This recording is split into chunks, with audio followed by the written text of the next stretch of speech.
Welcome to Say It Sister, the podcast where women speak truth, challenge power, and imagine what's possible when we lead from heart and truth. We are your co-hosts, Karen Harris-Kelly and Lucy Barkas, two friends, fellow coaches, women, empowerment experts, mothers, and just everyday women. So today we are joined by an incredible woman who I met whilst on a Zoom call discussing how women can shift this BS world that we are living in. We were talking about the violence epidemic, the manosphere, war, all the lies, the files, everything was out there. And Carla bravely was one of the first women to show up and speak up and say, I have something to say on this. And it was amazing. In those 5 minutes, she really captured my imagination. I thought, yeah, I need to follow this woman and make contact. Now, since I've learned that Carla is a trauma-informed sex, love and relationship coach. She really does brilliant work.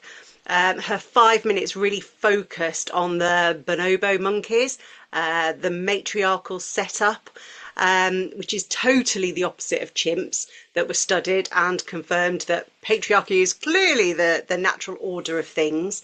So it kind of led us to thinking about that question. What if women really did rule the world? What would violence, safety, power look like if we organised ourselves differently?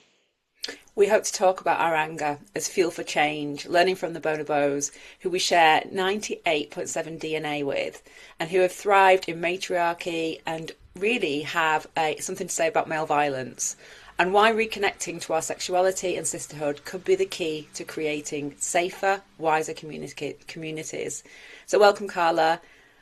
What called you into the Zoom that night? And tell us more about how you arrived at the work you're doing right now. So what called me into the Zoom was I'd literally written a few days before my article, If Women Led the World, Lessons from Bonobos, and people can find that on my website.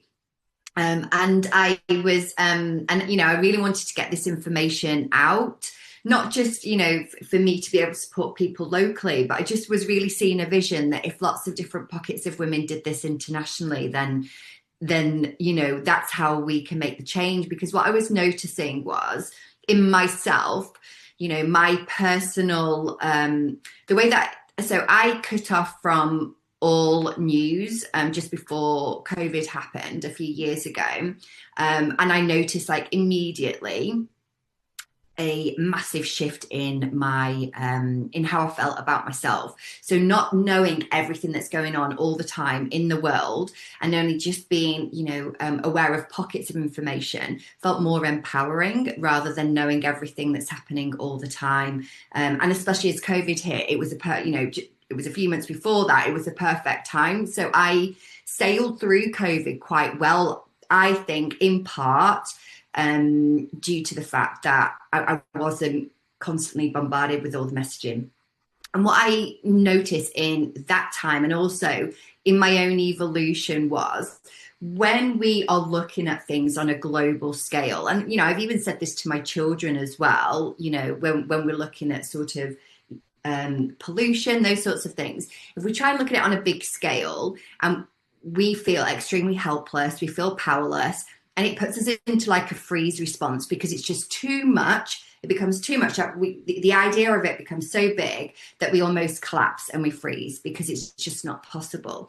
And it's what if instead that we look at the things that we are capable of doing initially individually? So how I as a woman can change how I show up in the world just by being me will inspire other women. But also when I'm empowered in myself, when I'm confident, when I am sure of who I am, and I can voice that, and I can, express that to people immediately in my community, family members, then I am impacting the world. I'm impacting it in a small way, but the more individual people do that, the more of a ripple effect that we can create. And so I really by joining that Zoom, my goal was to say, you're not powerless. Like, the power is within you. And if I think there are like 200 women on that call, if each of those individual women went away and did her own internal work, that would affect the community around her automatically. Because when we no longer allow people to treat us in a way that's unkind, when we no longer allow people to put us down, that don't show us respect, all of those different things, we're no longer enabling those people in their behavior. So we have a responsibility almost to stop people from being destructive, unhealthy, and toxic. We ourselves have a responsibility to no longer enable that behavior. And the way that we do that is by how we ourselves manage our own energy and our own interactions and relationships with those people around us. And, so many women grow up with this, this indoctrination almost of like, keep quiet, be a good girl, don't stand out. And, I'm here to say something that was said to me so often when I was younger is that I was difficult. Oh, you'll struggle in relationships, Carla, because you're difficult. And, as I've unraveled that over the decades, literally, what I've come to understand is me asking for anything is difficult. Me saying no and not complying to other people's needs is difficult. So it's actually, what if I choose to be difficult, and I'm not, I want to be clear that I'm not saying go out in the world and just be hard work for the sake of it. But it's like, not worrying about that label is difficult and actually seeing that, label as a place of empowerment that actually I'm making other people feel uncomfortable. And that's not a bad thing, because when people feel uncomfortable and when they feel challenged, then that's the opportunity that they have for growth. They have a choice to either continue on the same path or go, hang on a minute, this person has challenged me, I feel really uncomfortable, I need to look at myself and do something differently. Yeah, it's definitely bringing something up in me, because I feel like the inner knowing piece, like when I know who I am and I continue to do my own work, and that's every single day, I know that when I'm out in the world, I have this almost like space around me that is filled with a deep sense of knowing. And so if somebody comes towards me and tries to compromise that, I'm not going to give them what they want. I'm actually going to hold my sense of self and my own inner knowing and think, actually, this doesn't feel right. Like, the messages that I'm getting from this person don't sit with my truth about who I am, because I've done all this work.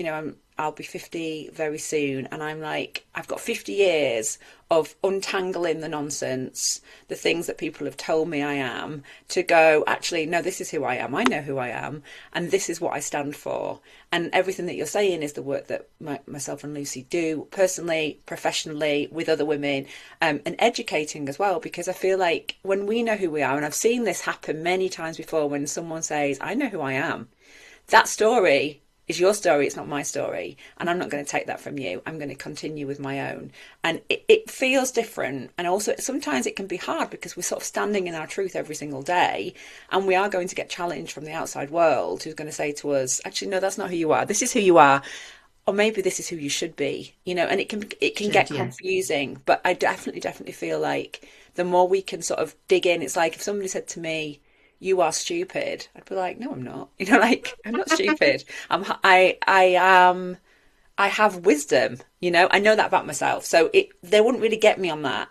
They might get me on something else, where if I was working through something and I thought, actually, I'm not sure about that part of myself, then I become a bit more of a, easier sort of target. But I definitely think this is about helping women to just go, like you said, back into themselves and come deeper in and just be like, hold on, I've got some fundamental truths here. And if I focus on that every single day, I'm going to be in a pretty good place. Oh, and it's so liberating to be in this place, honestly.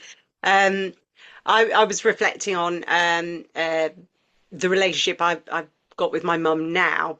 And if you'd have spoken to me 10 years ago, we had a very different relationship, because I allowed the criticisms, the judgments, the mothering, because I was mothered in the 80s, and it was a very different kind of mothering back then.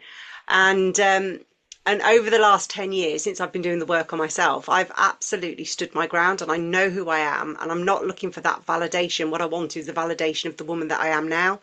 And I have pushed back. I've said no. I've challenged things with her in a gentle way. Sometimes it got a bit tough, and we then had to have conversations about what happened there.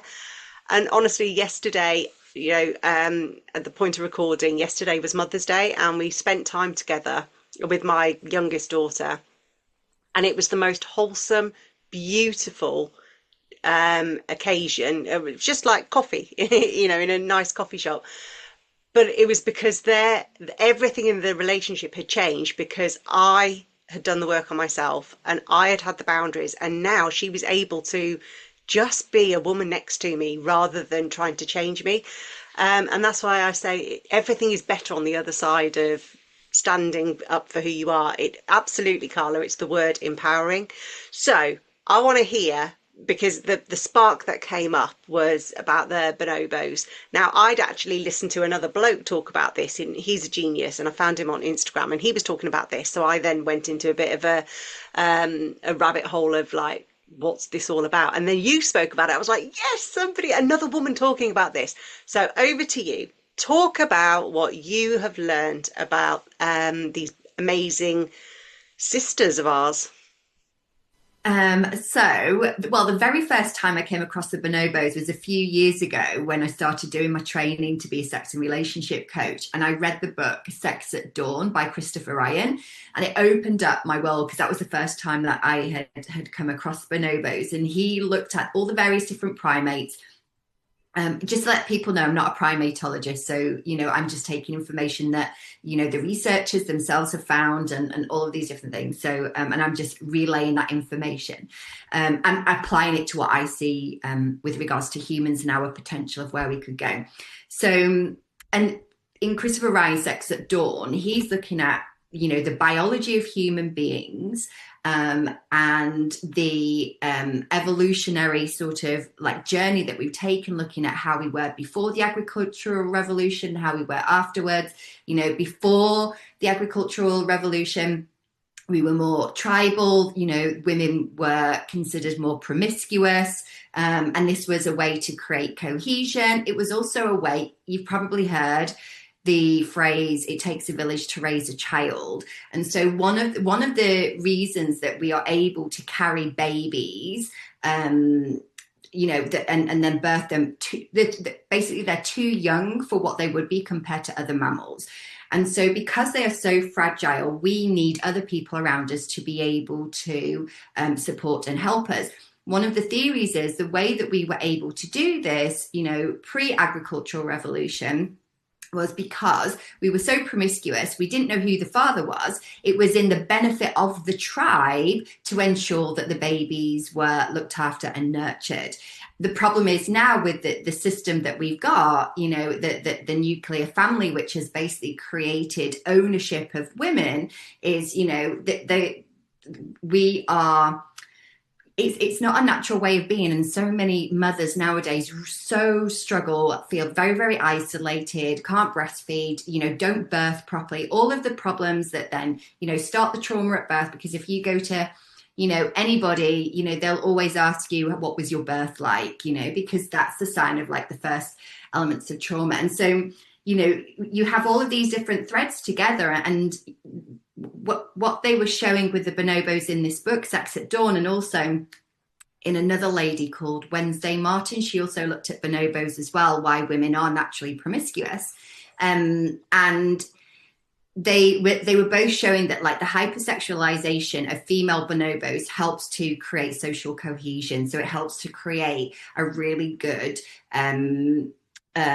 emotional social support within each other, and this was really big eye-opener, because it was like, if we removed the labels around and the oppression around women's sexuality, and women were able to fully express in a healthy way that feels true to them their own sexuality, how different the world would be. Because when I think about the women that I know that have done their internal work around their sexuality, when you can ask for what you want in the bedroom and when you can say what you don't want, like everything else you can ask for. You know, the women that I've worked with and supported them, you know, in asking for what they want and saying what they don't want. Some of those have had trauma, specific, you know, childhood abuse, or maybe they've been raped. Some of them haven't, but they have just been indoctrinated by society.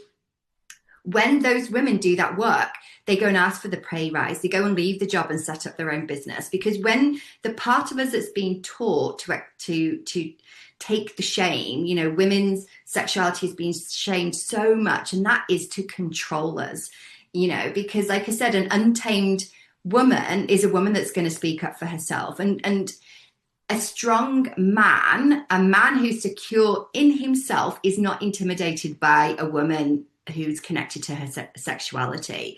But a man with low self-esteem, because I work with men and women in my practice, so men that I see that have low self-esteem, that don't have high self-worth, that they themselves have a lot of shame, wear lots and lots of masks, aren't showing the real person that they are, they tend to choose women who are socially attractive, socially behave in a way that's conformative, because they need somebody that reflects, you know, their own insecurity to protect them.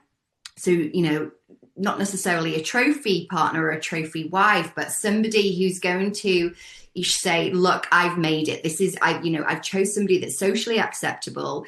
And so any guy who ever asks you anything related to your body count, who shames you for your sexuality, like, that is a really big, like, no, because they're going to control you in other areas of your life in some way, how you dress, what you do. He's going to compete with you for, you know, how well you're doing at work. You know, if your business flies or if you get a promotion, he's not going to be able to deal with that.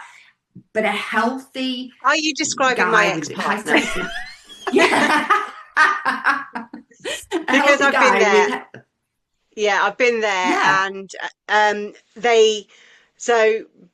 I've had two major adult relationships in my life. The first one, I was married by 22, and it was a very childish relationship. We thought we were grown up, and we were playing at marriage. And so, I was always very ambitious, the career woman, and he just wanted to drift a bit. And, you know, it fell apart. We're still friends, you know, fine. And then I met somebody who was really attracted to my power, my social status, my ability to network. And, you know, I was the woman that you almost described. And bit by bit, he felt demasculated by it. And for a long time, I fought against it. I never gave in, but it took me a long time to walk away. And it was comments, like loads of different comments. Like if we'd go out, he would then say, well, because of what you were wearing or the way that you smiled, those men were looking at you. And I would be like, so they were looking at me, so what? But it just would eat him alive. And yeah, I was his trophy to start off with, and then I became his emasculation.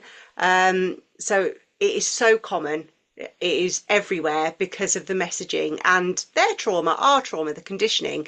But my uncle said something to me just last week about in my mum's village, there are some feral children. They keep getting in trouble with the law, graffiti, burning stuff, you know, the ASBO kids. And my uncle made a comment that was, well, they're from single mums. She's got about 6 kids, God knows how many fathers. And I was like, wow. Where's the father? Where's the father? Exactly. And we have no idea whether there's one father, there's 5 fathers, but regardless, yeah, where are they showing up and being good role models? Or, you know, the comments about, oh, well, she's got daddy issues. Well, what did he do to give his daughter issues? And it is constantly about that. But also, when you start thinking about it, well, actually, if we were these monkeys and we had lots of children and we lived in a really healthy society, well, surely we would want, well, all of the children would be all of our children. And we wouldn't know who the mothers or the fathers were. They would just be the community's children. And we would feel so differently about that. And also the element with the bonobos. So when you look at like the chimpanzees, with a patriarchal society, there's a lot of male aggression towards females, sexual aggression as well towards females, but also a lot of infanticide. They kill children. And obviously we've seen, the things that are happening Is with that the with the files. chimpanzees, did you say? With the chimpanzees, yeah. Yeah. But with the bonobos instead, and this was the thing that I was bringing up on the Zoom, the female bonobos, the moment that a male becomes aggressive, the females come together, they create a mini coalition. Sometimes some other men join the women, but it's the females that start it first. And they placate, the male. And as far as the researchers have found, and this was researched back in April 2025, so it's reasonably fresh, this like patriarchal matriarchal society and how they're living in that sense. But yeah, this information shows us like the opportunity that we as humans have, that as women we could create coalitions. My vision, my personal vision is, obviously I've already mentioned women working on their own sexuality, because if you can be shamed for your sexuality, you can be controlled. So doing our own healing work to let go of that. And I'm not saying you have to go and have sex with loads of people, because that might not be you, that whatever's true for you, but are you living your sexual life to its fullest in the way that's true for you? Are you connected to your wildness? Can you even keep your eyes open during sex? Because I have lots of female clients that sort of lie there passively, and it's like, are you involved? Are you asking for what you want? Are you actually present in it? And then, creating these connections amongst women. The witches trials are one of those things that helped really create that disconnection between women and have that competition and put us against each other. And then also, when we look at needing a man for our own survival, women had to compete to get men's attention. And, I'm not aware of, and I'm more than happy for someone to send me a message, I'm not aware of anywhere in the animal kingdom where it's women competing for men. It's the other way round. It's the men showing off with their beautiful feathers. It's the men doing the thing to get the female's attention. It's only that I'm aware of, and like I said, happy to be corrected. Only with humans have we sort of put it the other way around. And so, what I'm saying is, if we as women come together, we are actually stronger. And the way that I imagine this looking is, say for example, I'm going to use the legal industry as an example, because I know that there's a huge amount of sexual harassment that goes on in law firms, and also in the financial industry, I'm aware of that there being a lot. And so if as women, we support each other. So oftentimes these harassments tend to happen to the younger women. There's no surprise that the beauty industry makes us dislike the youth and resent the youth and says women, that are older, you're not enough, you need to look younger. Then we project that feeling onto the younger women, again, creating that disconnection. But if we can do that work to allow ourselves to see the wisdom and the health in our maturity, and love that part of ourselves, when that young, internship, that young intern is harassed by one of the male colleagues, we go to HR, they don't do anything. But if we know that there are other women at the firm who will turn around and say to him, stand up to him, and they come together and say, don't speak to her like that, don't touch her like that, what you're doing is inappropriate, and call him out on it. And there's a group of women, it's so much more difficult for him to continue doing that. I have an amazing example of this that happened just last week. I won't name the company, but it was a manufacturing company, and they brought me in to do an empowerment workshop for International Women's Day. So it's last week. And it's the first time that women have come together to actually share experiences. Last year, I think it was the cupcakes and, the purple everywhere. This year, we designed it so it would be real conversations, real empowerment. And there were the younger members who were in their early careers. And then there were some formidable women who were in their, I'd say their perimenopausal wisdom. Yeah. And at the end, I asked them, to get into small groups and just share one piece of activism or an action that they could take as a result of today. And one woman stood up, and she literally just started the company. And she said, there's a picture out there of a scantily clad woman draped over a car, and it's framed, and it's there to look artistic. She said, it was the first image I saw when I walked into the building. And then another woman turned around and said, yes, when that went up, I felt that same rage. And one by one, they all started to speak up and say, this is wrong. And literally, they went and got a screwdriver and they took the damn picture down. And you could see the awe of the younger women looking at these older women and just going, wow, can we act like that? And they all came together, and it wasn't violent, it wasn't extreme. They just took action because they came together. It was beautiful. The thing I want to say is that there's something about women being sexualized for an image, and there's something about women feeling their sensuality from the inside of their bodies. It's two very different things. I grew up, page 3 was everywhere. It was like, sitting in rooms with people looking at page 3, reading the newspapers. It sent a really bad sort of message through to me as a young girl that actually women's bodies were there to be looked at. Yeah. Now, I feel like now that I'm, in my sort of midlife phase, it's like this marrying that needs to happen on the inside that I'm still working with personally, where I think, I am a sensual being. I am a woman, but I don't want to be sexualized in any way, shape or form. And when I think about it, if I really, really think about it, when I'm in that sexual energy that I have, that I've always had, because I am quite a sensual being, I attract. But I don't always attract what I want to attract. And so this has been a bit of a battle for me, because I know when I'm working, when I'm doing my thing, when I'm not thinking about anything particularly but just doing the work, this energy comes through me and it's very, very, very powerful. If I'm with women, it's a very safe place.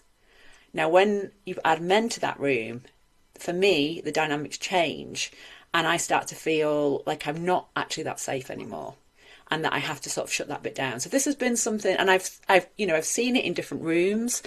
I've seen the magneticness of the energy that comes out of me. And actually, I'm at a place in my life where I'm just not able to go there. If I was with women, I would totally be in that energy.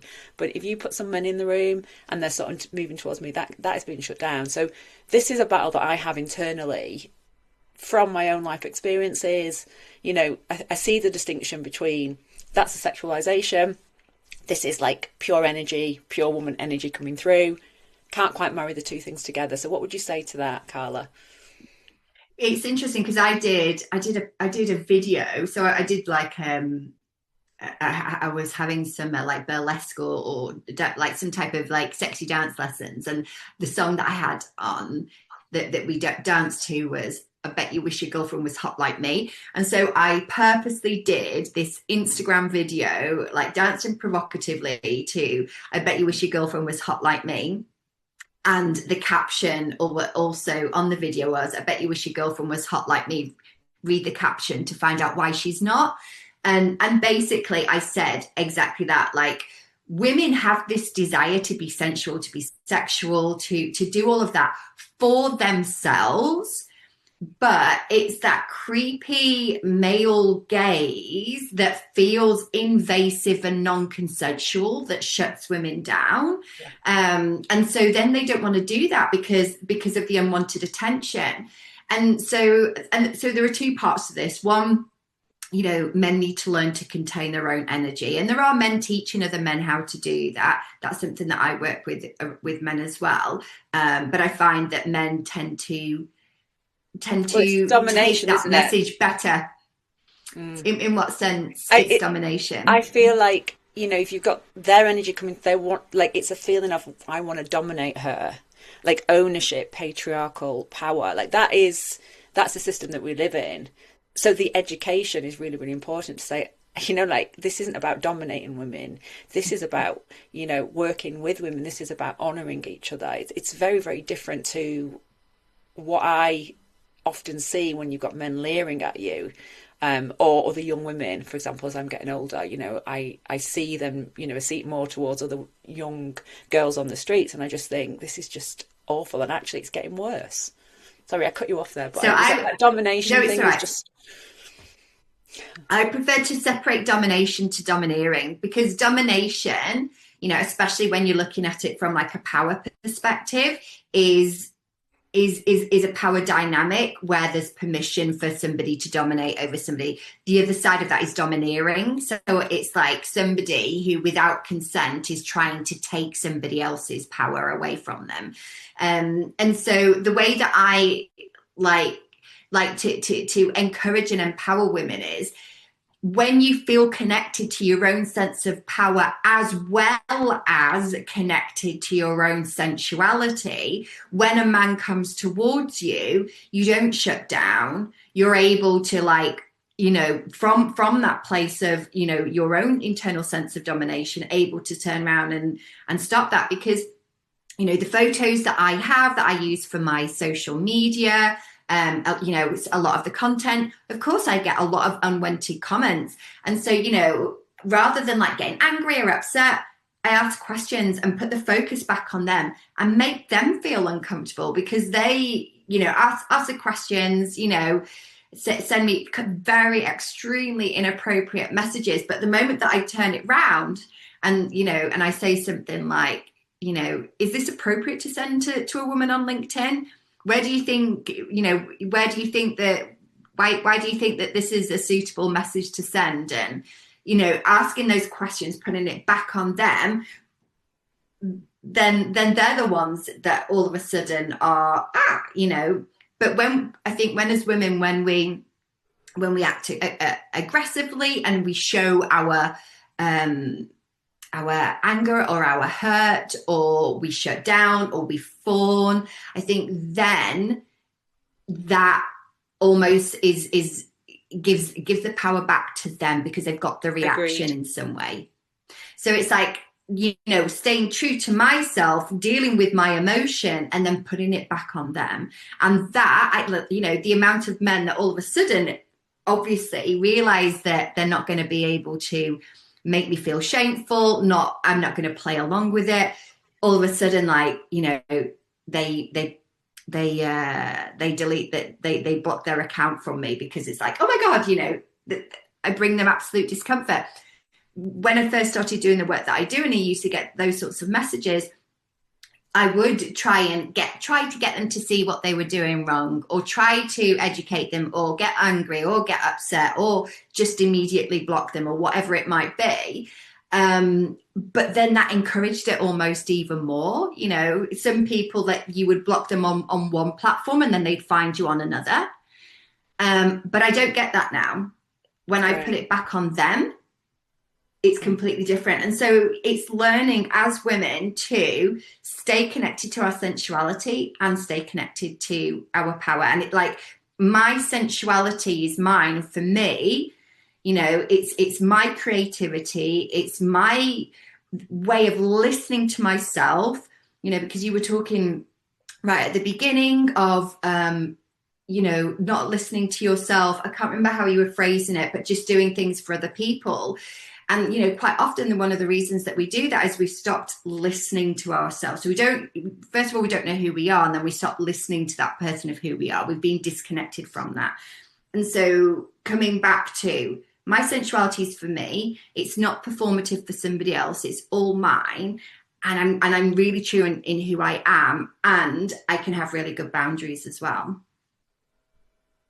That's sexy. You feel sexy when you're in that power, but again, you don't have to give it away. But I also, something that you came up in the conversation about, I think like Karen had said it, about it was actually you saying about educating men, that comes into it. And I've just got to say to anybody out there, there is nothing sexier or more attractive in that dating phase when a man says, tell me, how can I pleasure you? because it is just phenomenal that actually they're not thinking about, I want to dominate you to get what I want out of it. It's actually, I want to give you a really good time. Tell me how. And that, for me, that always makes me just like go, yeah, I'm in for this. However, I've always been really open and honest with this. I've been consciously celibate for 8 years now. Because I needed to do the work on myself without that distraction of the male gaze and centering men. And it has been transformative because actually I have spent my last 8 years in community, in coalition with other women. And they have probably taught me more about my own sensuality, my own adoration for my curves and for my smile and the twinkle in my eye. Because I've been able to safely express it and dance and move with other women in safety without going out into town and practicing it and then just getting leered by a load of men.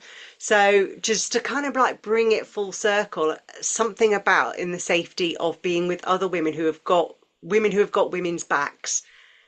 It is just the most freeing and empowering thing. And so I'm with you, Carla. I want the women to come together because it will change the world. I want to be a monkey. I love that. So we are at the end of our podcast, and it's been phenomenal. I mean, literally, this is the stuff that gets both me and Karen thinking and excited and exploring everything. So I'm so glad that we are finally getting a proper conversation. It will spark conversations and thoughts and reflections in other women. So before I sign off, can you just tell people where do you hang out most? Where are you most responsive? Okay, so the best place is my website, just because Meta is, there's a lot of censorship on Meta. Yeah. I don't know if you're aware, but LinkedIn, oh, yes. I've changed my gender on LinkedIn to male, and I avoid using women. So, LinkedIn also is reasonably restrictive. So the best content, because I do a lot of writing, is on my website. So that's the best place to get like different ideas and thoughts and support, like with free resources and stuff like that. I am Brilliant. On, like I said, LinkedIn and Facebook.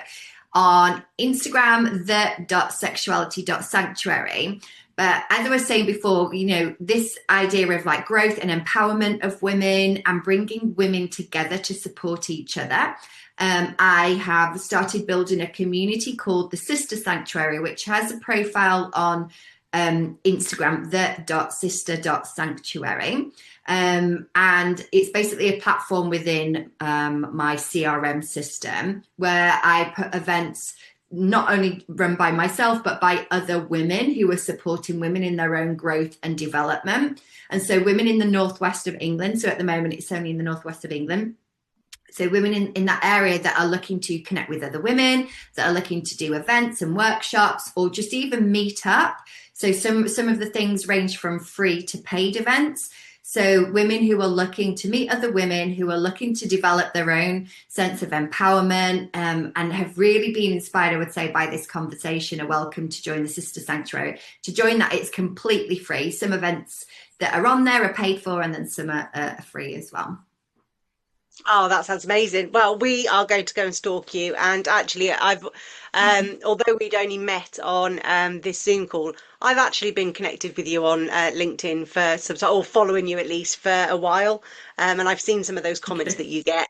So it's very interesting in that respect. But yeah, huge respect for you. So yeah, today's conversation has reminded us that women grow together when they gather.